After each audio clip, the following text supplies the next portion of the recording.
خدیجہ اقبال پاکستان سے، ایک دینی گفتگو کے دوران میرے شوہر نے کہا کہ قرآن کی حفاظت کا تو اللہ نے ذمہ لیا ہے، لہذا وہ تو مکمل طور پر محفوظ ہے، مگر حدیث چونکہ انسانوں نے محفوظ کی ہے لہذا اس میں تبدیلی اور تحریف کا امکان ہوتا ہے، رہنمائی فرمائیں کہ حدیث کا کیسے معلوم ہوگا یا کہ صحیح ہے یا نہیں، یا کسی انسان نے خود سے بنا لی ہے۔ دیکھیں، قرآن کی حفاظت کا اللہ نے وعدہ کیا اور ساتھ ساتھ اسلام کی حفاظت کا بھی اللہ نے وعدہ کیا ہے، کیونکہ آخری دین اسلام ہے۔ تو اب اسلام کی حفاظت جن چیزوں پر موقوف ہوگی، یعنی جن چیزوں کے محفوظ رہنے سے اسلام محفوظ رہے گا، وہ تمام چیزیں محفوظ رہیں گی۔ تو حدیث اسپیسیفک کسی خاص حدیث کے بارے میں تو کہا جا سکتا ہے کہ اس میں ہو سکتا ہے راوی سے غلطی ہو گئی ہو، یا یہ حدیث کے راوی نے جو ہے وہ غلط بیانی سے کام لے لیا ہو، کسی خاص حدیث میں تو یہ بحث ہو سکتی ہے، لیکن اوور آل حدیث کے مجموعے کے بارے میں یہ کہہ دینا کہ یہ محفوظ نہیں ہے اور اس کی حفاظت اللہ نے اپنے ذمے نہیں لی ہے، یہ غلط ہے۔ وجہ اس کی ہے کہ اگر حدیث کی حفاظت اللہ کے ذمے نہ ہو، علی اطلاق یعنی قرآن کے تو ایک ایک حرف کی اور ایک ایک آیت کی حفاظت اللہ نے اپنے ذمے لی ہے، حدیث میں ایسے نہیں ہے کہ یہ والی حدیث کی حفاظت بھی اللہ نے اپنے ذمے لی، وہ والی حدیث کی بھی، لیکن مجموعہ حدیث کی جو حفاظت ہے، جس سے اتنی حفاظت جس سے اسلام کے بیسک احکام محفوظ رہیں، وہ حفاظت اللہ کے ذمے ہے۔ تو اس لیے حدیث ظنی ہے، لیکن کوئی یہ کہے کہ ساری حدیثیں میں نہیں مانتا، سب ضعیف ہیں، یہ گمراہی ہے، کیونکہ یہ قطعی چیز کا انکار ہے۔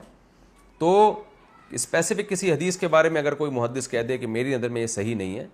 تو یہ تو گمراہی نہیں کہی جائے گی، لیکن ہر صحیح حدیث کے بارے میں کوئی کہتے کہ میں جیسے منکرین حدیث کہتے ہیں حدیث ہم تک باوثوق ذرائع سے نہیں پہنچی لہذا حجت ہی نہیں ہے، تو یہ گمراہی ہے۔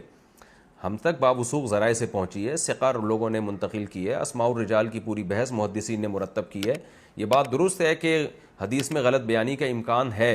لیکن اس امکان کو محدثین نے ہائی لائٹ کر دیا ہے، تبھی تو حدیث کی قسمیں یہ صحیح لذاتی ہے، صحیح لغیری ہے، حسن لذاتی، حسن لغیری ہے، ضعیف، حسن، یہ ساری جو اقسام ہے احادیث کی، موضوع حدیث ہے اور معلول حدیث ہے، شاذ ہے، منکر ہے، یہ ساری اقسام تبھی تو کی ہیں کہ حدیث میں صحیح اور ضعیف کی لوگوں کو پہچان رہے۔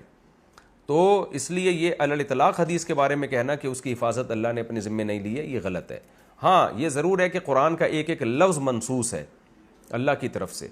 ایک ایک حرف جو ہے وہ محفوظ ہے۔ حدیث میں اس طرح نہیں کہا جا سکتا کسی خاص حدیث کے بارے میں کہ یہ والی حدیث کا ایک ایک حرف 100% بالکل یقینی طور پر محفوظ ہے۔ ظاہر ہے انسان نے بیان کیا، انسان سے سنا، تو اس بیان میں بعض دفعہ غلطی کا امکان ہوتا ہے، مگر کبھی بھی امکان کی بیس پہ کسی کی بات کو رد نہیں کیا جاتا جب تک کہ وہ امکان مضبوط نہ ہو۔ کسی معتبر آدمی نے آپ کو آ کے خبر دی ہے کہ فلاں جگہ مت جانا، فلاں جگہ جو ہے فائرنگ ہو رہی ہے، تو آپ نہیں جاتے اس جگہ، حالانکہ امکان تو ہے کہ ہو سکتا ہے غلط بول رہا ہو۔ تو امکان کی بیس پہ دنیا میں کہیں بھی ایسا نہیں ہوتا کہ آپ صرف امکان کی بیس پہ احتیاط چھوڑ دیں۔ تو ہم تک جب حدیث ثقہ راوی سے پہنچے گی تو ہم پر اس حدیث پر عمل کرنا واجب ہے، کیونکہ قرآن نے اطیعوا اللہ و اطیعوا الرسول کا حکم دیا ہے کہ اللہ کی اطاعت کرو، رسول کی اطاعت کرو۔ تو رسول کی اطاعت ہم کیسے کریں گے؟ رسول کی باتیں تو ہم تک حدیث سے پہنچی ہے نا، تو اگر مستند ذریعے سے پہنچی ہے تو ٹھیک ہے، وہ قرآن جیسی نہیں ہے کیونکہ اس میں اتنی حفاظت نہیں ہوئی جیسے قرآن کی ہوئی ہے، لیکن اس بیس پہ اس کو رد کر دینا تو پھر یہ رسول کی اطاعت سے انکار کہلائے گا۔ تو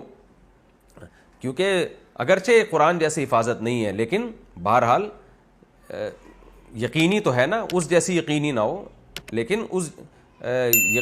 قرآن جیسا یقینی نہ ہونے کی بیس پہ اس کو جھوٹا قرار دینا بھی تو جائز نہیں نا ہمارے لیے۔ جب کوئی معتمد آدمی کوئی بات بیان کرتا ہے تو آپ اس کو مان لیتے ہیں جب تک کہ اس کے غلط ہونے کی کوئی دلیل نہ ہو۔ ہاں، حدیث اور قرآن میں ٹکراؤ آ رہا ہوگا تو پھر فقہا کے اصول ہیں، اس میں امام حنیفہ کا اصول ہے وہ قرآن کو پھر ترجیح دیتے ہیں، امام شافعی کا اصول ہے وہ ایسے موقع پہ امام احمد اور امام شافعی اور ہمارے اہل حدیث بھی اسی موقف کو لے کے چلتے ہیں کہ وہ پھر حدیث کو ترجیح دیتے ہیں۔ تو یہ محدثین کے فقہا کے اختلافی اصول ہیں، سب کا مقصد اللہ رسول کی اتباع کرنا ہے، لیکن اس اصولی اختلاف کی وجہ سے مسائل میں اختلاف ہوتا ہے۔ تو اس میں امام حنیفہ کا موقف یہی ہے کہ قرآن چونکہ قطعی ہے، لہذا قرآن میں ایک چیز کو اگر مطلق طور پہ بیان کیا تو حدیث میں اس کے ذریعے قید نہیں لگائی جا سکتی، قرآن میں اگر وہ عام ہے تو اس کو حدیث سے خاص نہیں کیا جا سکتا، لیکن اس کا یہ مطلب نہیں ہے کہ حدیث کو رد کر دیا جائے گا۔ تو جہاں حدیث قرآن کے اگینسٹ نہیں ہے تو پھر